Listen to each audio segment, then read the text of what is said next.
EMF சிகிச்சை உங்கள் ஆரோக்கியத்திற்கான ஒரு புதிய தொழில்நுட்பம். அதை பற்றி பார்க்க இருக்கின்றோம். அனைவருக்கும் வணக்கம். இந்த பிஇஎம்எஃப் இதனுடைய அப்ரிவேஷன் பல்ஸ்ட் எலக்ட்ரோ மேக்னெட்டிக் ஃபீல்ட். இந்த பிஇஎம்எஃப் சிகிச்சை என்றால் என்ன, அதுதான் இன்றைக்கி நம்ம தெரிஞ்சுக்க போகிறோம். இது பொதுவாக உடலின் வலியை குறைக்கவும் உடல் நலனை மேம்படுத்தவும் உதவுகின்றது. எப்படி? அதுக்கெல்லாம் ஆன்சர் தான் இன்றைய பதிவில் இருக்குது. முதலில் பிஇஎம்எஃப் சிகிச்சை என்றால் என்ன? பிஇஎம்எஃப் அப்ரிவேஷன் ஏற்கனவே சொல்லியிருந்தேன், பல்ஸ்ட் எலக்ட்ரோ மேக்னெட்டிக் ஃபீல்ட் தெரப்பி.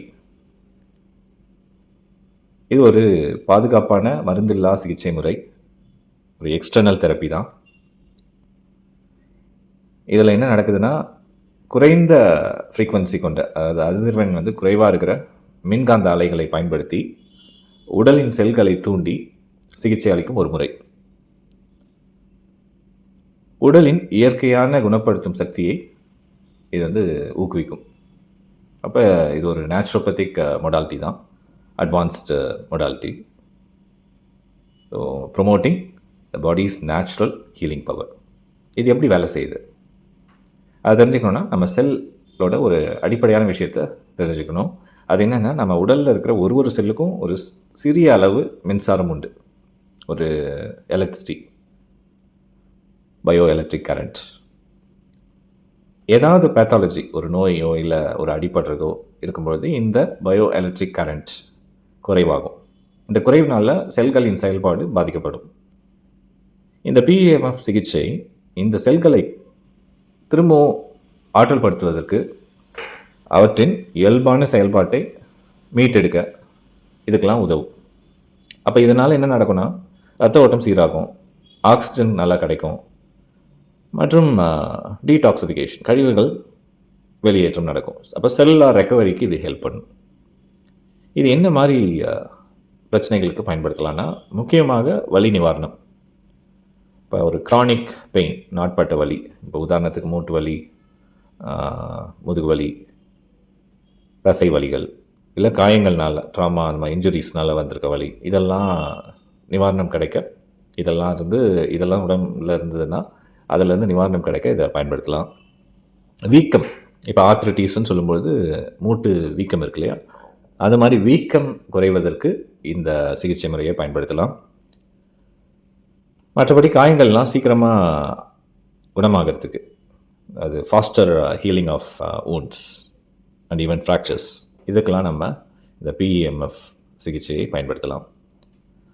இது மட்டும் இல்லாமல் பொதுவாக இரத்த ஓட்டத்தை மேம்படுத்துறதுக்கு, இரத்த ஓட்டத்தை மேம்படுத்துறதுனால மன அழுத்தம், தூக்கமின்மை இப்படிலாம் இருக்கிற பிரச்சனைகளுக்கு ரிலாக்ஸ் பண்ணுறதுக்கு யூஸ் பண்ணலாம். ஸ்ட்ரெஸ் மேனேஜ்மெண்ட்லலாம் ஒரு ஓவரால் ஜென்ரல் வெல்பீயிங், பொதுவான உடல் நலனை மேம்படுத்துறதுக்கு இதை நம்ம பயன்படுத்தலாம்.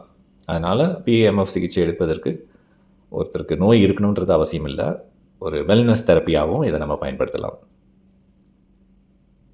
இது எப்படி கொடுக்கப்படுது, இந்த சிகிச்சைன்றது எப்படி இருக்கும், ஏதாவது வலி இருக்குமா அப்படின்னு கேட்டோன்னா, எந்த விதமான டிஸ்கம்ஃபர்ட்டும் பொதுவாக இருக்காது.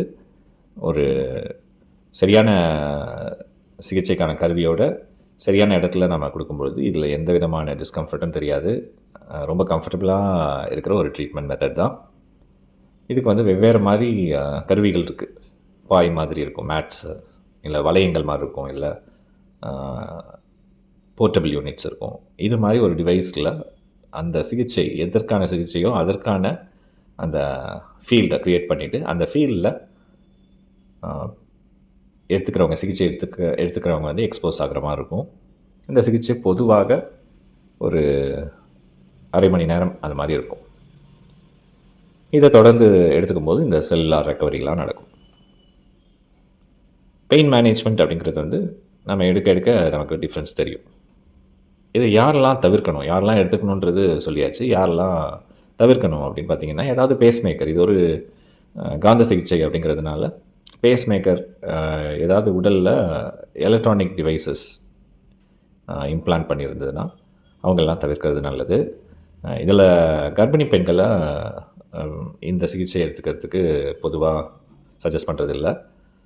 அப்புறம் புற்றுநோய், கேன்சர் எப்படி இருக்குன்றது தெரியாமல் இதை நம்ம எடுத்துக்கிறது நல்ல ஐடியா இல்லை. பொதுவாக எந்த ஒரு சிகிச்சையும் எடுத்துக்கிறதுக்கு மருத்துவர் ஆலோசனை அவசியம். அப்படி ஏதாவது பிரச்சனை இருந்ததுன்னா கண்டிப்பாக மருத்துவரை ஆலோசனை செய்து சிகிச்சை பெறுவது நல்லது. அண்ட் ஃபைனலி, இந்த பதிவு வழியாக உங்களுக்கு பிஎம்எஃப் சிகிச்சை பற்றி ஒரு ஐடியா கிடைச்சிருக்குன்னு நம்புகிறேன். இது ஒரு பாதுகாப்பான சிகிச்சை முறை, ஒரு நான் இன்வாசிவ் ட்ரீட்மெண்ட் மெத்தட், எந்த விதமான வலி அதெல்லாம் இருக்கிறதுக்கு வாய்ப்பே இல்லாத சிகிச்சை முறை. இந்த பதிவு உங்களுக்கு பயனுள்ளதாக இருந்திருக்கும்னு நம்புகிறேன். நான் டாக்டர் பாரத். நன்றி.